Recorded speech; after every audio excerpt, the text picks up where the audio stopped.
બનાસકાંઠા જિલ્લાના થરાદ તાલુકા કોંગ્રેસ સમિતિ દ્વારા આવેદનપત્ર આપવામાં આવ્યું હતું.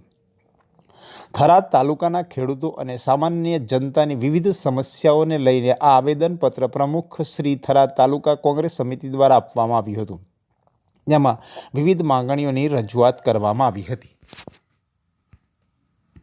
મોટી સંખ્યામાં ખેડૂતો સાથે ચંદનજી ઠાકોર, પૂર્વ ધારાસભ્ય ગુલાબસિંહ રાજપૂત, કોંગ્રેસ જિલ્લા પ્રમુખ ભરતસિંહ વાઘેલા, આંબાભાઈ સોલંકી, નગરપાલિકાના પૂર્વ પ્રમુખ પથુસિંહ રાજપૂત, મોગીલાલ પટેલ, રામજીભાઈ ચૌધરી, પ્રધાનજી ઠાકોર, પ્રવીણભાઈ સહિતનાઓ કોંગ્રેસના આગેવાનો મોટી સંખ્યામાં ઉપસ્થિત રહી ભારે સૂત્રોચ્ચાર સાથે સરકાર સામે આક્રોશ વ્યક્ત કરી આવેદનપત્ર આપીને વિવિધ માંગણીઓ સ્વીકારવા માટેની માંગ કરવામાં આવી હતી.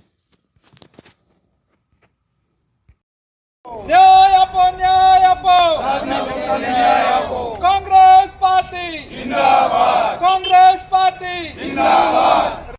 થરાદને ન્યાય આપો, ન્યાય આપો ભાઈ, ન્યાય આપો. થરાદને ન્યાય આપો, ન્યાય આપો ભાઈ, ન્યાય આપો. હાય રામ ભાજપ, હાય હાય. હાય રામ ભાજપ, હાય હાય. હાય રામ ભાજપ, હાય હાય. હાય રામ ભાજપ.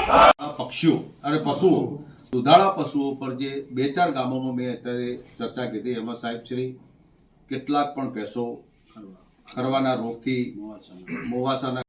આજે ગુજરાત પ્રદેશ કોંગ્રેસ સમિતિ દ્વારા અમારા શક્તિસિંહ ગોહિલ સાહેબ અને અમારા મુકુંદ વાસનીજીની સૂચના મુજબ આજે સમગ્ર ગુજરાતમાં કારોબારીઓની બેઠકો ચાલી રહી છે. એ ભાગરૂપે મને થરાદમાં પણ નિમણૂક કરીને થરાદમાં આવવાનું થયું. થરાદમાં આજે અનેક માગણીઓના સૂર ઊભા થયા. એ પૈકીના માન્ય પ્રાંતશ્રીને અમે આવેદનપત્ર આપ્યું છે. એમાં અનેક પ્રકારની માગણીઓ પણ હતી.